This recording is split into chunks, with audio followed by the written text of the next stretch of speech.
யாரோ ஆல்பி தான். இன்னைக்கு ஆல்பிய எங்க ஜபக்கூட்டத்துல தெரியாத ஆளே கிடையாது. ஏன்னா ஆல்பிக்கு எல்லாரையும் தெரியும். கர்த்தர் அவனுக்கு கொண்டு ஒரு தீர்க்க தரிசன வார்த்தை உண்டு. அவன் எதிர்காலத்துல பெரிய ஆராதனை வீரனாய் மாறுவான். ஆண்டவுடைய வார்த்தைக்கு அப்புறம் அவன் கீபோர்டு பழகி இருக்கிறான்.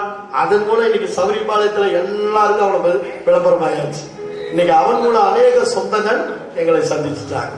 அதன் சாட்சி ஒரு சகோதரி சொல்லுவாங்க. கர்த்தருக்கு ஸ்தோத்திரம்.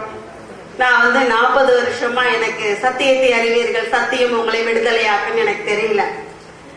இவனை இதே மாதிரிதான் ஒரு சேவியர். நான் ஒரு நாள் இவனோட போராட்டத்தை பார்த்துட்டு சபரிமலை கோயில்ல சேவியர் பிரான்சிஸ் சேவியர் முன்னாடி ரொம்ப அழுத ஆராதனையும் போது, இவனை உங்களை மாதிரி மாத்துங்க அப்படின்னு சொல்லிட்டு நான் வெளியே வரேன். என்னோட ஃப்ரெண்டு 28 வருஷமா ஒரு ஃப்ரெண்டு சேவியர்னு சொல்லிட்டு அவரே சொன்னாரு, எதுக்கு கோயில்ல உட்காந்து அழுதுட்டு இருந்த அப்படின்னாரு.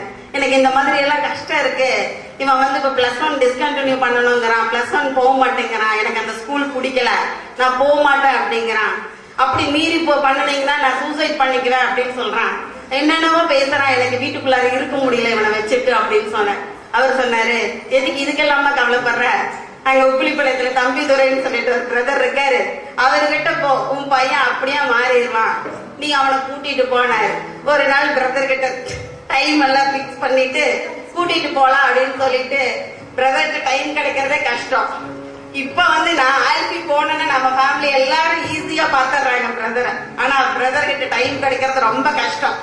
அப்போ ஒரு 5 மணிக்கு டைம் பிக்ஸ் பண்ணிட்டு இவனை கூப்பிட்டு போறதுக்காக எல்லாம் கூப்பிட்டுட்டு போங்கன்னு சொல்லிட்டு நான் ஆபீஸ் போயிட்டேன். இவர் கூப்பிட்டாங்க, இவன் வீட்டை விட்டு ஓடிட்டான். எங்க போனானே தெரியல. அப்புறம் இவரு பிரதர் கிட்ட போன்லயே சொன்னாராமா, பிரதர் ஓடுறான் பிரதர் அப்படின்னு சொல்றாரு. அப்ப பிரதர் சொன்னாராமா, விட்டுருங்க, அவன் கடவுளுக்குள்ளார கண்டிப்பா வருவான், விட்டுருங்க, நீங்க அவன் வந்தன்னா எனக்கு சொல்லுங்க அப்படின்னு சொன்னாராம். பிரதர் எங்க வீட்டுக்கு வந்தது ஒரு பெரிய இன்சிடென்ட். ஒரு நாள் இவனோட போராட்டத்துக்காக தான் கரூர்ல இருந்து ஓடி வந்தாரு. ஃபர்ஸ்ட் எங்க வீட்டுக்கு அவர் அப்படிதான் வந்தாரு. அவ்வளவு சீக்கிரம் அவர் யார் வீட்டுக்கு போக மாட்டாரு. அவனுக்கு அன்னைக்கே எழுதி வச்சிருக்குது, அவன் பிரதர் கூட தான் இருப்பான்னு சொல்லி அன்னைக்கே எழுதி வச்சிருக்குது. கரூர்ல இருந்து போன் பண்ற பிரதர், எனக்கு ரொம்ப அழுகியா வருது, இவனோட போராட்டத்துக்கு ரொம்ப கஷ்டமா இருக்குதுங்கிறேன். பிரதர் கவலைப்படாதீங்க சார் அப்படின்னு. கரூர்ல இருந்து 3/4 மணி நேரத்துல என்னோட வீடு தேடி பிரதர் வந்தாரு. நான் அந்த வாஞ்சைக்காக தான் அன்னைக்கு சொன்னேன், சீராப்பாளையத்திலயும் சொன்னேன், இன்னைக்கு சொல்றேன், என்னோட டெட் எண்டு வரைக்கும் நான் பிரதர் கூட இருப்பேன். ஏன்னா என்னோட குழந்தைய கையில தவளை வச்சு என்கிட்ட கொடுத்தது 40 வருஷமா நான் அனுபவிச்சது இன்னைக்கு நான் அனுபவிக்கிறேன். என்னோட குழந்தைய 15 வருஷமா எனக்கு என்னோட குழந்தைய தவளை வைக்கிறதுக்கு யாரும் இது சொல்லல. நீ பைபிள் எடு, நீ இப்படி படி, இந்த வருஷத்துல உனக்கு சுதந்திரிச்சுக்கோ, இந்த வசனத்தை நீ சுதந்திரிச்சுக்கன்னு யாரும் சொல்லல. அதனாலதான் நான் சொல்றேன், அன்னைக்கு நான் பட்ட சந்தோஷத்தை நான் இன்னைக்கு ஒவ்வொரு ஆத்மாக்கிட்டையும் சொல்றேன். இது சும்மா எனக்கு தலைவலிக்கு நல்லாயிருச்சு, காய்ச்சல் நல்லாயிருச்சு, நான் இங்க போன இந்த காரியம் சக்சஸ் ஆச்சுன்னா கிடையாது. ஜீவனுள்ள உயிரை என் கையில இன்னைக்கு தவளை கொடுத்திருக்காரு. இன்னைக்கு அவன் கடவுளுக்காக மாத்திரம் தான் இருக்கிறான், கடவுளுக்காக மாத்திரம் தான். சனிக்கிழமை பாத்தீங்கன்னா சனிக்கிழமை ஈவினிங் மாசம், ஞாயிற்றுக்கிழமை காலையில மாசம், ஞாயிற்றுக்கிழமை சாயந்தரம் மாசம், ஞாயிற்றுக்கிழமை காலையில 5 மணி மாசம், இத்தனை மாசம் போய் இவன் தான் வாசிக்கிறான். வரலன்னா ஃபாதர் போன் பண்ணி கூப்பிடுறாரு, ஏன்னா வரல அப்படின்னு. ஃபர்ஸ்ட் சொன்ன தீர்க்க தரிசனம் கடவுள். இவன் போன உடனே நான் கூட்டிட்டு போகல, கடைசியில இவன் எங்க கூட வரவே மாட்டேன் பிரதர்ட்ட.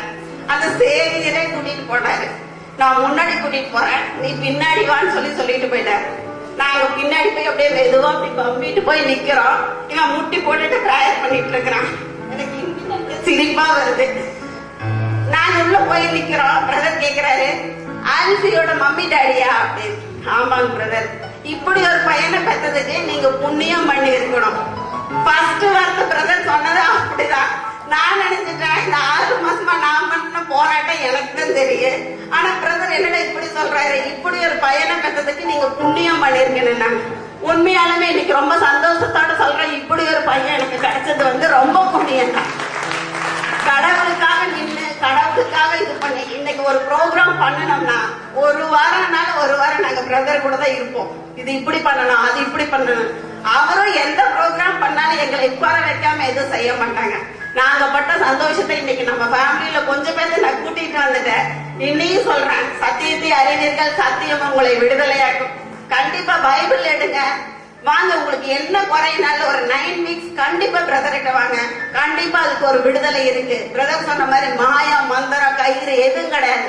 ஒன்லி பைபிள் மாத்திரம் தான் சொல்றாரு. அந்த பைபிள் இருக்கிறது படிங்க, எல்லாமே விடுதலை ஆகும். உங்களுக்கு என்னன்னாலும் சரி.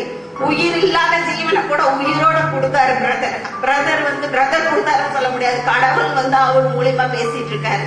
அதனால நம்மளுக்கு என்ன வேணும்னாலும் அங்க போய் கேட்கலாம். ஆனா பைபிள் மஸ்ட். நம்ம எல்லாம் ஆர்சி கிறிஸ்டியனா இவ்வளவு நாள் இருந்தும் நமக்கு இந்த பைபிள்ல என்ன இருக்கு, எந்த இடத்துல என்ன இருக்குன்னு தெரியாது. அப்ப எங்க வீட்டுல ஒரு பைபிள் இருந்துச்சு, இன்னைக்கு எங்க வீட்டுல 5 பைபிள் இருக்கு. அன்னைக்கெல்லாம் நாங்க யாரும் பைபிள் படிக்கல, உண்மையா சொன்னா பைபிள் படிக்கல. ஆனா இன்னைக்கு காலையில 5:30 மணிக்கு எந்திரிச்சோம்னா பல்லு விளக்கி மூஞ்சி கழுவி வந்த உடனே எல்லாரும் லைனா பைபிள் தான் 1/2 மணி நேரம் படிப்போம். அதுக்கப்புறம் தான் எல்லா வேலையும் பார்ப்போம். இவர் பாத்தீங்கன்னா இவர் ஒரு பெரிய சாட்சி. பிராயருக்கு வந்தாருன்னா தூங்குவாரு. பிரதர் சொல்லுவாரு, தூக்கத்தின் நித்திரையோட ஆவி வந்து இவரை முன்னேற விடாமையே தடுத்துட்டு இருக்குது. 5 வருஷமா நைட் டியூட்டி தான் போயிட்டு இருந்தாரு. அது பகல் டியூட்டியே கிடைக்கல. பாத்தீங்கன்னா பைபிள் படிப்பாரு. காலையில வந்தோன்னு சொல்லுவாப்பா பைபிள் படிச்சுட்டு படுங்கப்பான்னு.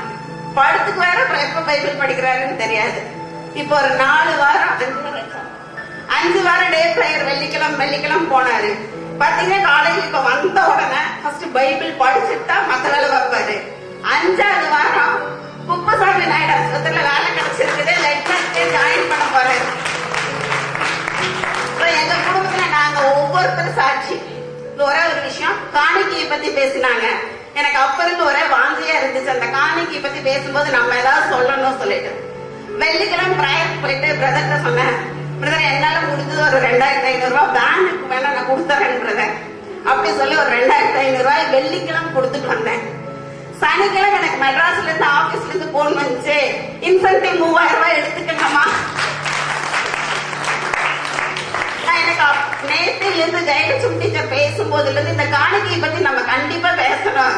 கண்டிப்பா ஒரு 5 நிமிஷம் நம்ம கையில மைக் கொடுப்பாங்களான்னு பார்த்துக்கிட்டே இருந்தேன். கடவுளை பார்த்து கொடுத்துட்டாரு இந்த காணிக்கையை பத்தி பேசுறதுக்கு. அதனால கடவுளுக்கு சொன்ன மாதிரி நம்ம 1 மடங்கு விதைச்சோம்னா 100 மடங்கு கண்டிப்பா கடவுள் தருவாரு. எனக்கு ஒரே நாள்ல அந்த காசு வரும்னே நினைக்கல. நான் அந்த இன்சென்டிவ் கிடைக்காதனால எனக்கு தெரியவே. பட் ஆனா சொன்னாங்க, நீங்க எடுத்துக்கோங்கம்மா 3000 ரூபாய் எடுத்துட்டு வீட்டுக்கு போங்கம்மா பொங்கலுக்கு இருந்து அப்படின்னாங்க. கடவுளுக்கு நன்றி கோடான கோடி. இன்னும் திருப்பி சொல்றேன், சத்தியத்தை அறிவீர்கள், சத்தியம் உங்களை விடுதலையாக்கும்.